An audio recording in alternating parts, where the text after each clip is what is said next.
उसके बाद उसके कुत्ते थे, उसको पानी चाहिए था, पानी ही बचा था, तो उसने पानी भी वो दिया।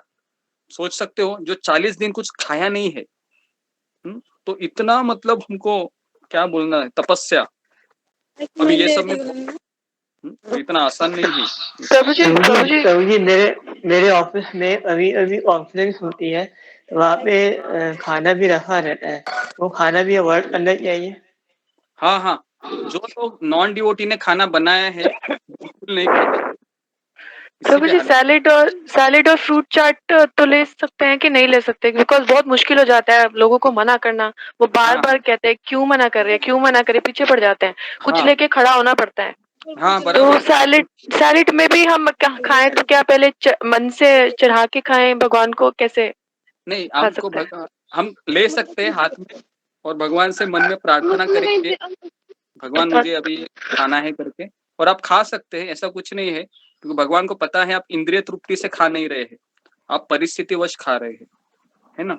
तो मुझे अभी भी याद है, अभी मैं आपको एक बात बताता हूँ। एक दिन हम प्रचार करने के लिए गए थे एक घर में, तो उन्होंने चाय दे दिया था हमें। मतलब मैं बता रहा हूँ, मेरे साथ एक ब्रह्मचारी भी थे, हम दोनों थे। अभी उस व्यक्ति को मुझे प्रचार करना है, तो उसका थोड़ा बहुत तो मुझे सुनना होगा ना। तो हमने कहा कि अभी क्या करें, तो उसने चाय लाया, हमारे सामने ही रख दिया, और हम सोच रहे थे, और उससे बात भी चल रही थी हमारी। उसके बाद फिर हमने सोचा कि ठीक है, इसको बुला लेंगे, चाय रख दिया, और हम पिए नहीं, बात करने लगे, क्योंकि उसका भी तो मन रखना चाहिए ना। लेकिन हम पिए नहीं, हम सोच रहे थे इसको ठंडा होने तक, है ना। तो फिर वो आधा पौन घंटा के बाद वो चाय उधर ही थी, ठंडी हो गई। और फिर बाद में हमने कैसे तो कहा कि अभी चाय भी ठंडी हो गई है, वापस आएंगे ना तभी पी लेंगे। तो इसी प्रकार से हमने वो चाय भी हमारा अवॉइड हो गया, और उससे वार्तालाप भी हो गई। तो कभी कभी क्या होता है ना, थोड़ा सा स्मार्ट बनना भी हमको पड़ता है परिस्थितिवश, लेकिन वो भी थोड़ा सा एक्सपीरियंस होना चाहिए उस चीज में। हाँ, अगर सामने वाला व्यक्ति पीछा भी पड़ता है, पी लो ना, तो थोड़ा सा बोलने का, बहुत गर्म है, थोड़ा सा ठंडा हो जाने दो, जरूर पियेंगे। समझ में आ रहा है ना। तो प्रचार करना है, तो ये सब क्या होता है, करना पड़ता है थोड़ा बहुत, लेकिन हमको पीना नहीं है, इसका ये मतलब है ना। पीना भी नहीं है, और अपना काम भी हो जाना चाहिए। तो ये प्रचार के कुछ टेक्निक्स है।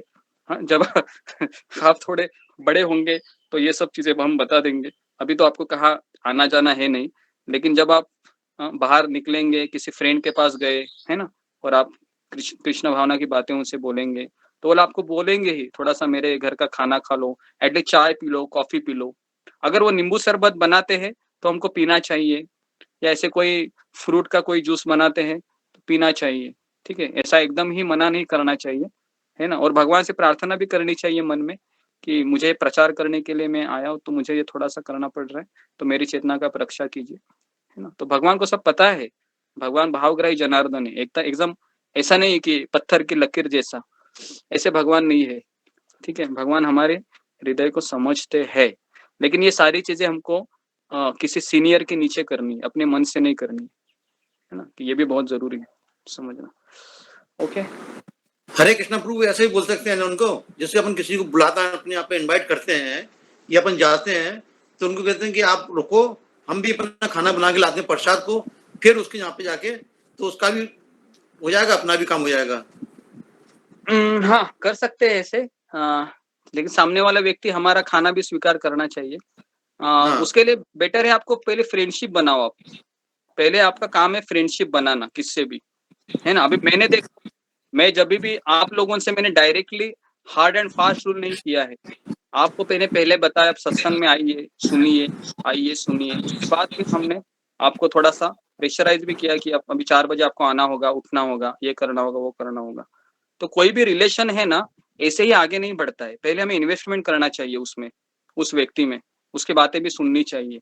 अभी मैंने आप लोगों की सारी बातें सुनी है, आधा घंटा, पौन घंटा, 1 घंटा, मुझे ही पता नहीं, कभी कभी तो खत्म ही नहीं होता है। मैं सोचता हूँ अभी कभी खत्म होगा। तो सुनना पड़ता है, समझना पड़ता है, तभी तो आगे रिलेशन बढ़ता है ना। तो समय देना पड़ता है ना। समय है, अभी जीवन में सबके पास धन है, सब कुछ है, समय किसके पास नहीं है, बराबर ना। समय किसके पास नहीं है, तो इसलिए मैंने सोचा मेरा समय है, वो मैं थोड़ा सा दूसरों अभी मुझे खुद कहीं जाना, मैं आज तक 1-2 साल हो गए, मैं खुद कहीं पर गया भी नहीं है घूमने के लिए, क्योंकि इतना व्यस्त हूँ कि कभी-कभी मुझे मेरे कपड़े भी ढूँढने पड़ते हैं नहाने के बाद, अभी क्या पहनूँ? कुछ अरेंजमेंट नहीं होता है। तो इतना सब, क्योंकि एक बार सुबह में 3:30-4 बजे मेरा चालू हो गया, उसके बाद खाना खाने के बाद भी फिर मुझे लगे ही रहना पड़ता है और फिर शाम हो जाती है, 7, 8, 9 बज जाते हैं, फिर भी चालू ही रहता है। फिर बाद में भी सोने का समय होता है। तो इतना समय मुझे तो अच्छा लगता है कि कृष्ण भावना में पूरी तरह से जीवन जा रहा है ना? इस तरीके से। तो 22वें श्लोक में बताया है कि हे कौन्तेय, जो मनुष्य नरक के 3 द्वारों से छूटता है, वह आत्म साक्षात्कार के लिए कार्य करता है। तो काम, क्रोध, लोभ ये मनुष्य जीवन के शत्रु है। तो मनुष्य ने उससे सावधान रहना चाहिए। और कैसे सावधान रहे? तो उसके लिए हमको चैंटिंग करना चाहिए, कथा सुननी चाहिए और गुरु का आश्रय लेना चाहिए। उसके बाद 23वां श्लोक, 23-24 आखिरी 2 श्लोक बचे हैं।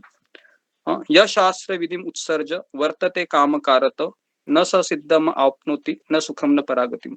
तो जो शास्त्र विधि का त्याग करता है और अपने ही लहरी के जैसा कार्य करता है, उसको न सिद्धि प्राप्त होती है, उसको न सुख प्राप्त होता है, उसको परम गति कुछ नहीं प्राप्त होता। तो इसके लिए मैं आपको बता रहा हूँ, आप कृष्ण की भक्ति भी करना चाहते हो ना, तो आप शास्त्र के अनुसार करो। देखो, भगवान ही खुद कह रहे हैं, कृष्ण खुद कह रहे हैं, जो शास्त्रों का त्याग करता है और अपने ही मन के अनुसार, है ना, देखो यहाँ पर शब्द भी आया है काम कारत, मतलब अगर उसका आप ट्रांसलेशन पढ़ोगे तो अपने ही लहरी के जैसे, जैसे मन में आया वैसे कार्य करता है, तो उसको सुख नहीं मिलता है, परम गति सिद्धि कुछ नहीं होता, उसको मैं भी प्राप्त नहीं होता हूँ। तो इसलिए इसके मैं बारंबार उस चीज पे स्ट्रेस करता हूँ कि आप बचपन से भले ही कृष्ण की भक्ति में लगे हुए हो, लेकिन अगर आप शास्त्र विधि का पालन नहीं कर रहे हो, तो वो जो पूजा है ना, उससे कृष्ण नहीं मिलेंगे आपको। तो इसके लिए ये गुरु शिष्य परंपरा के अनुसार ही चलना बहुत आवश्यक है। और अभी अंतिम श्लोक, तस्मात् तस्मात् शास्त्रम प्रमाणम ते कार्य अकार्य व्यवस्थितो ज्ञात्वा शास्त्र विधान उक्तम कर्म कर्तुम इह अर्हसि।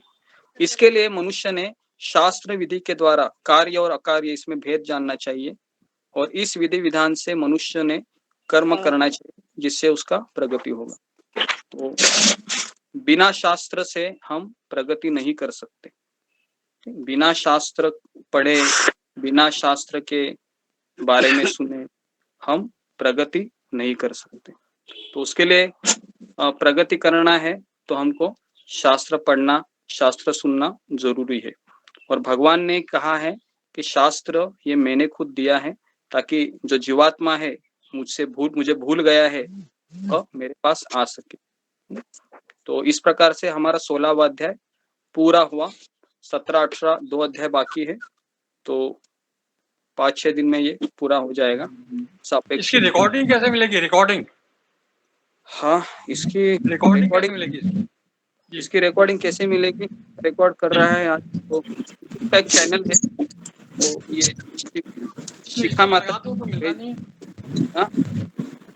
यूट्यूब प्रभु जी, मैं आपको लिंक व्हाट्सएप कर दूंगी, आप चैनल पे जाइए और वहां पर आपको रिकॉर्डिंग मिल जाएगी। रिकॉर्डिंग इसका रिकॉर्डिंग आपको तो मिलती नहीं है। प्रभु जी, मैं आपको भेज आपको दिया, व्हाट्सएप पे सेंड कर दूंगी। आपका नंबर है, इनका नंबर है आपके पास? ग्रुप पर है नहीं, तो इनको बोलो ना, आप चैट बॉक्स में नंबर लिखिए। मैंने अपना नंबर रखा में मिल जाएगा, चैट बॉक्स में आपका 9837263755। आपका नंबर ढूंढना पड़ेगा। प्रभु जी मेरे पास है इनका नंबर। हाँ ठीक, ओके सोनल, मुझे दे देना, मैं सेंड कर दूंगी, या आप भेज देना प्रभु जी को लिंक चैनल का। अच्छा। तो यहाँ पर किसी को कुछ प्रश्न है तो हम चर्चा करेंगे, नहीं तो हम यहाँ पर हम विराम लेंगे। अगर कोई चाय पीता, अगर हम चाय पीते हैं तो क्या कृष्ण हमसे कभी हैप्पी नहीं हो सकते? नहीं, इम्पॉसिबल है। अगर हम चाय पीते हैं, कॉफी पीते हैं, या हम कोई भी ऐसा कार्य करते हैं जो शास्त्र के खिलाफ है, हमको कृष्ण कभी नहीं मिलेंगे। मैं नहीं कह रहा हूँ, शास्त्र ही बता। तो इसको एक नियम पालन कर। गुरु जी, मेरे घर में प्याज लहसुन बनता है, तो प्याज लहसुन का इतना कुछ नहीं है। प्याज लहसुन का थोड़ा सा बेनिफिट मतलब थोड़ा